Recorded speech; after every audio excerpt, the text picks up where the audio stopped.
한국당을 제외한 4+1 협의체에서 선거법 합의안을 마련했습니다. 오늘 본회의가 열릴 가능성이 높아진 상황인데요. 국회 연결합니다. 네, 이세연 기자, 국회의장이 당초 오후 3시쯤 본회의를 열겠다는 방침을 밝혔었는데 아직 소식이 없습니까? 네, 아직 소식은 없습니다. 하지만 민주당은 늦더라도 오늘 중엔 반드시 본회의를 열겠다는 방침입니다.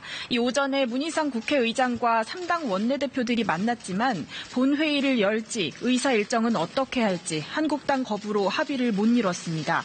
오후에 한 차례 더 원내대표 회동이 있을 걸로 알려졌는데 회동 성사 가능성과 의사 일정 합의 가능성은 희박합니다. 4+1 협의체는 법안 성안 작업을 마치는 대로 원내대표들이 나서서 내용을 직접 설명하기로 했습니다.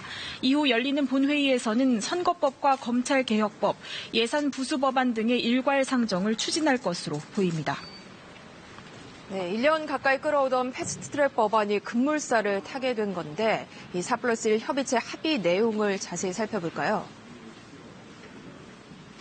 네, 한국당을 제외한 4+1 협의체, 장기화하고 있는 국회 파행을 방치할 수 없다면서 선거법 개정안에 대한 극적 합의를 이뤘는데요. 그동안 의견이 있었던 석패율제는 도입하지 않는 대신 비례대표 의석수는 현행 47석으로 유지하는 내용입니다.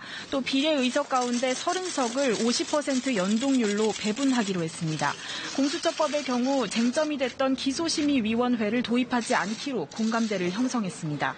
공수처장은 추천위원 7명 가운데 6명의 찬성으로 2명을 추천하면 대통령이 1명을 택해 국회 인사청문회를 거치도록 하는데 의견 접근을 이뤘습니다. 검경수사권 조정안의 경우 검찰의 직접 수사 대상에 대형 참사와 산업기술 범죄, 테러 범죄 등을 추가하는 데 의견이 모아졌습니다. 네, 한국당은 강하게 반발하겠죠. 그렇습니다. 이대로 본회의가 열린다면 지난번 예산안 처리 때처럼 여야의 극한 충돌 피할 수 없을 것 같습니다. 한국당 의원들은 본회의 개의에 대비해 국회 본회의장 앞 로텐더홀 등 주변에서 비상 대기하고 있습니다. 또 의원총회를 열고 대응 전략을 논의할 예정인데요. 본회의가 열리게 되면 당초 계획했던 필리버스터를 비롯한 모든 수단을 총동원할 것으로 보입니다. 앞서 한국당은 의원총회와 선거법 등 저지 규탄 대회를 잇따라 열었습니다. 선거법과 공수처법의 최종 목표는 좌파 독재다. 민주당과 국회의장의 사과와 재발 방지 약속이 먼저다라며 강력 저지 입장을 분명히 했습니다. 지금까지 국회에서 KBS 뉴스 이세연입니다.